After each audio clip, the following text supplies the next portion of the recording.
Hi, everybody. Wasn't going to hop on here today. However, I couldn't resist. I don't know how many of y'all the other day listened to our podcast about how not to write a review, even if you don't like the book, that it does not bode well for the reviewer. Well, today, I have to laugh. Today, on Murder in the Village, there was this review. Even though the reviewer did not give their name is Likes to Shop. That is like being anonymous. Nobody names their kid Likes to Shop. Nobody names their kid Anonymous. If you're going to write a bad review, own it. One of the don'ts that we talked about on the podcast is do not make the review personal against the author. Bad form. Do not bash the author. If you don't like the book, fine. Say you don't like the book. We don't care. But when you post something like this reviewer posted, it only makes my book sales better. What this reviewer does not understand, they took the time to buy the book, even though they'd heard about the book. They took the time to buy the book. They took the time to read the book. Then they took the time to post a review of why they didn't like said book. Thank you for boosting my sales. I'm going to read this review to you now. Please, ladies and gentlemen, do not be eating or drinking when you watch this live because you'll ruin your phone, your laptop, whatever you're watching this on. So this reviewer's name is Likes to Shop. She gave it a 1-star review. I don't care. The title of her book review is Meh, M-E-H. There's better books out there. Okay, if that's your personal preference. So then she makes it even funnier. She admits that she is in the book. She says, I live in the trailer park. Now, we do not live in a trailer park, ladies and gentlemen. We live in a mobile home community. We don't live in a trailer park. I live in the trailer park where this takes place and have read the book. So she admits she read the book. Bless her. The author wants to paint it to be like The Villages, where illicit sexual behavior is normal. How did you know that? Did you go look it up? Art imitates life. It appears that the writer is a scorned woman seeking revenge on her characters. Number one, where does she get the fact that I am a scorned woman? Seriously, people? Those of you that know me, well, we'll just leave that one there. It's not even worth a comment. The book lacks depth and intelligence.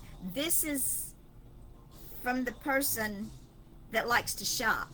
She wouldn't know depth and intelligence if it jumped up and bit her.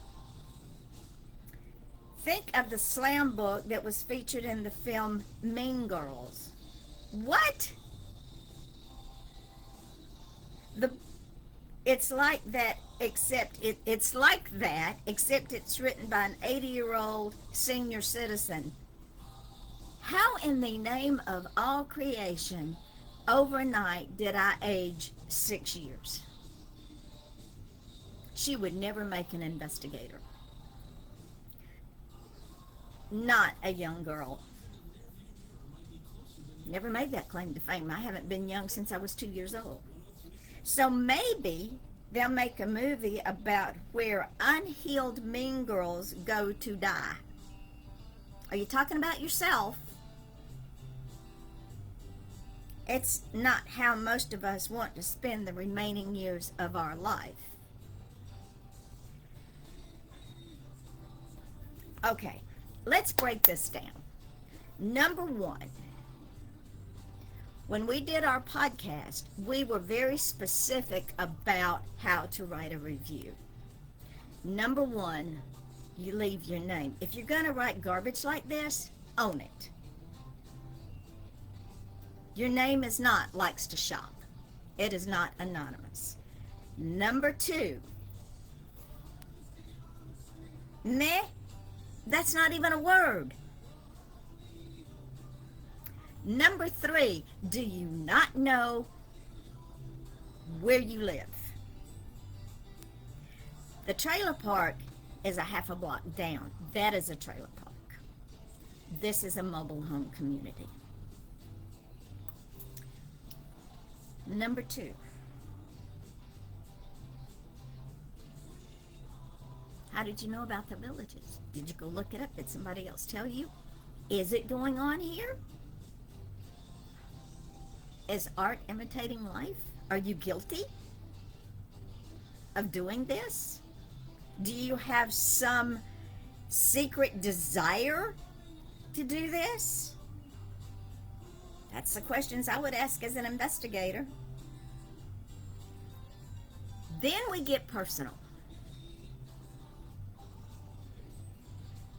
It appears the writer is a scorned woman seeking revenge on her characters. Honey, I don't get revenge, and I'm not scorned. I write books.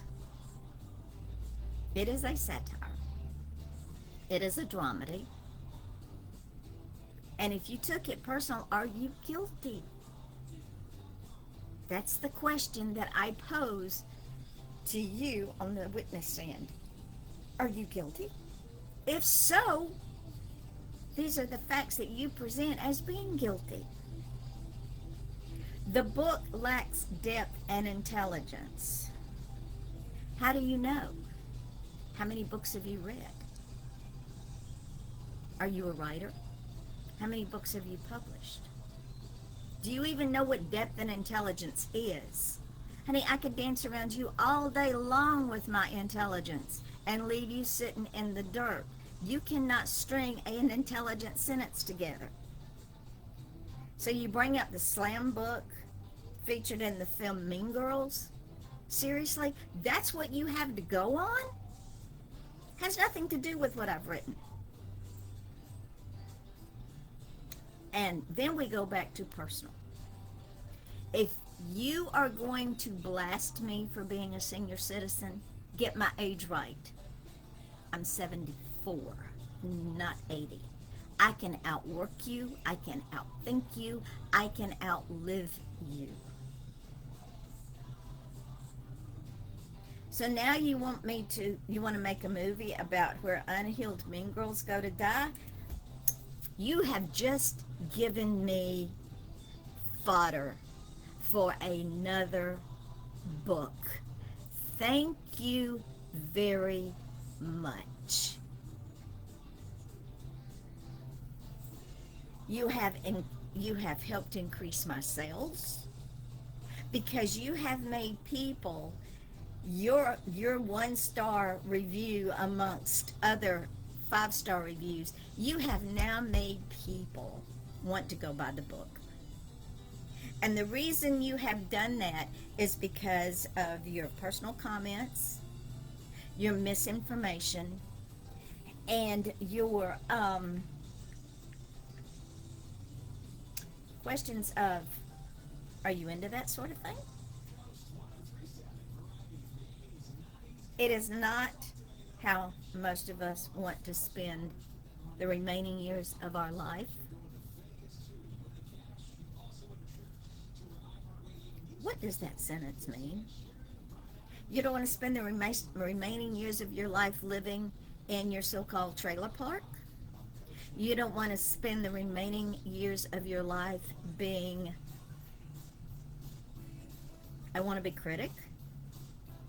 You don't want to spend the remaining years of your life maybe being a swinger? I mean, when you put this entire review together, it is not cohesive, it is not coherent. It explains nothing except your personal vendetta against the author. If you didn't like the book, that's fine, but honey, you read the book. You bought and read the book and took the time to put a review up. Thank you. So with that being said, ladies and gentlemen, Murder in the Village is still 14 and top 100 of new releases. There's a second one coming out called Duct Tape, Tarp, and a Shovel. Thank you. Likes to shop. And I know who you are. You have done me the biggest compliment that you ever could.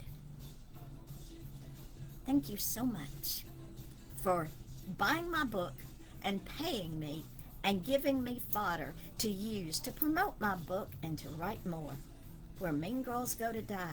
Oh, what a tagline for a title of a book. Where Mean Girls Go to Die. Ladies and gentlemen, keep that in mind. Stay tuned, because that will be the title for the third book.